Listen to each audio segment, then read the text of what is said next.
బీజేపీలో చేరాల్సిన కర్మ తనకు లేదని స్పష్టం చేశారు వైఎస్ఆర్సీపీ ఎంపీ మిథున్ రెడ్డి. కూటమి నేతలు మైండ్ గేమ్ ఆడుతున్నారని మండిపడ్డారు. రాష్ట్ర ప్రయోజనాలే లక్ష్యంగా పనిచేస్తానన్నారు. జాతీయ రాష్ట్ర ప్రయోజనాలు ఉండే బిల్లులను మద్దతిస్తామని, రాష్ట్ర ప్రయోజనాలకు విరుద్ధమైతే వ్యతిరేకిస్తామంటున్న మిథున్ రెడ్డితో మా correspondent Venkatesh face to face. సాధారణ ఎన్నికల తర్వాత 18వ లోక్సభ కొలువుదీరబోతోంది. రాజంపేట పార్లమెంట్ నుంచి వరుసగా 3 సార్లు గెలిచి హ్యాట్రిక్ సాధించి పార్లమెంట్లో అడుగుపెడుతున్న ఎంపీ మిథున్ రెడ్డి మనతో ఉన్నారు. కంగ్రాచులేషన్స్. వరుసగా 3 సార్లు గెలిచారు, ఈరోజు పార్లమెంట్లో అడుగు పెడుతున్నారు. ఏమనిపిస్తుంది? ఖచ్చితంగా ఇది జగన్మోహన్ రెడ్డి గారు నమ్మకం పెట్టి నాకు 3వసారి అవకాశం ఇవ్వడం జరిగింది.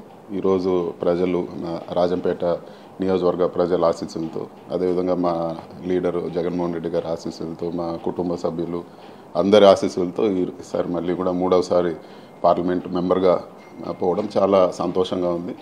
ఖచ్చితంగా మా నియోజకవర్గ ప్రజలకు, అదేవిధంగా రాష్ట్ర ఇష్యూస్ అన్నిటిపైన కూడా నా బాధ్యతగా నేను పార్లమెంట్లో వ్యవహరిస్తానని చెప్పి కూడా తెలియజేస్తాను. రాష్ట్రంలో ప్రతిపక్షంగా ఉన్నారు, ఈరోజు లోక్సభ పక్ష నేతగా మరోసారి అవకాశం వచ్చింది. సో ఎలాంటి ఎజెండా మీ ముందుంది? ఖచ్చితంగా జగన్ గారు పెట్టిన నమ్మకాన్ని ఒమ్ము చేయను. ఖచ్చితంగా ఆయన డైరెక్షన్ ఏ డైరెక్షన్ ఇస్తే ఆ డైరెక్షన్లో నేను పనిచేసేదానికి సిద్ధంగా ఉన్నానని చెప్పి కూడా నేను తెలియజేస్తాను. ప్రధానంగా మీరు బీజేపీలో చేరుతారనేటువంటి ఒక ప్రచారం జరుగుతుంది, దానిపైన ఏమంటారు? అంత కర్మ ఏం పట్టింది, వేరే పార్టీలు పోవాల్సిన అంత కర్మ ఏం పట్టింది? నన్ను సొంత తమ్ముడిలాగా ఈరోజు మా నాయకుడు చూస్తూ ఉన్నారు. ఖచ్చితంగా మా పార్టీని మళ్ళీ పూర్వవైభవం వచ్చేలాగా కృషి చేస్తాము. సో ఇవన్నీ కూడా మైండ్ గేమ్స్లో భాగము. వీళ్ళు అటు పోతారు ఇటు పోతారు, ఇవన్నీ కూడా ఇదివరకు కూడా అపోజిషన్లో ఉన్నప్పుడు కూడా ఇలాంటి ప్రచారాలు చేశారు. కానీ బలంగా మళ్ళీ కూడా పార్టీ పుంజుకొని అధికారంలోకి రావడం జరిగింది. ఈసారి కూడా అదే లైన్లో అందరూ కూడా క్యాడర్కి అండగా ఉంటూ ఖచ్చితంగా మళ్ళీ ఆ పార్టీ అధికారంలోకి వచ్చేదానికి కృషి చేస్తామని చెప్పి కూడా నేను తెలియజేస్తాను. ఈరోజు లోక్సభలో బీజేపీకి స్పష్టమైన మెజారిటీ లేదు. సో మిత్రపక్షాల బలంపైనే ప్రభుత్వం మనుగడ ఆధారపడింది. ఇటువంటి సమయంలో మీరు ఎలాంటి పాత్ర పోషించబోతున్నారు?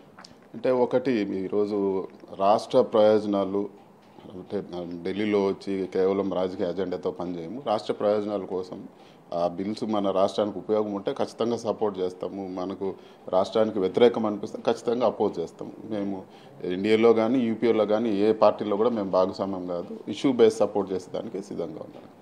ప్రధానంగా మీకున్నటువంటి ప్రయారిటీస్ ఏంటి? వరుసగా 3 టైమ్స్ గెలిచి ఒక అరుదైన రికార్డు సృష్టించారు. మీకు వ్యక్తిగతంగా ఉన్నటువంటి ప్రయారిటీస్ ఏమున్నాయి? ఈరోజు రాజంపేట నియోజకవర్గంలో గత 5 సంవత్సరాల్లో అత్యధిక road works, national highway roads రాష్ట్రంలోని అత్యధిక రోడ్ వర్క్ శాంక్షన్ చేయడం జరిగింది. అదేవిధంగా వాటర్ గ్రిడ్ ప్రాజెక్టు ఫండ్స్ కూడా శాంక్షన్ చేయడం జరిగింది. వీటన్నిటినీ కూడా పూర్తయ్యే విధంగా, వీటన్నిటికీ ఫండ్స్, రాష్ట్రానికి ఫండ్స్ వచ్చే విధంగా కృషి చేస్తాను. అదేవిధంగా ఇంకా కూడా రాజంపేట పార్లమెంట్ పరిధిలో మంచి డెవలప్మెంట్ వర్క్స్ అన్నిటిపైన కూడా దృష్టి పెట్టి ఉండే నేషనల్ హైవేలు పూర్తి చేయడమే కాకుండా ఇంకా సెంట్రల్ గవర్నమెంట్ నుంచి ఏ ఫండ్స్ తీసుకురావచ్చో వర్కౌట్ చేసి డెఫినెట్గా నియోజకవర్గ అభివృద్ధిపైన దృష్టి పెడతానని చెప్పి కూడా తెలియజేస్తాను. Congratulations sir. Thank you. So మొత్తానికి వరుసగా 3 సార్లు గెలిచి పార్లమెంట్లో అడుగు పెడుతూ ఒక అరుదైనటువంటి రికార్డు సొంతం చేసుకున్నారు. సో వైఎస్ఆర్ కాంగ్రెస్ పార్టీని రాష్ట్రంలో తిరిగి అధికారంలోకి తీసుకొచ్చేంత వరకు తన వంతు ప్రయత్నం చేస్తానని చెప్తున్నారు. ప్రజల ఎజెండానే తమ ఎజెండాగా పార్లమెంట్లో ముందుకు వెళ్తానని చెప్తున్నారు. కెమెరామెన్ జబ్బార్ నాయక్తో వెంకటేష్, సాక్షి టీవీ, న్యూఢిల్లీ.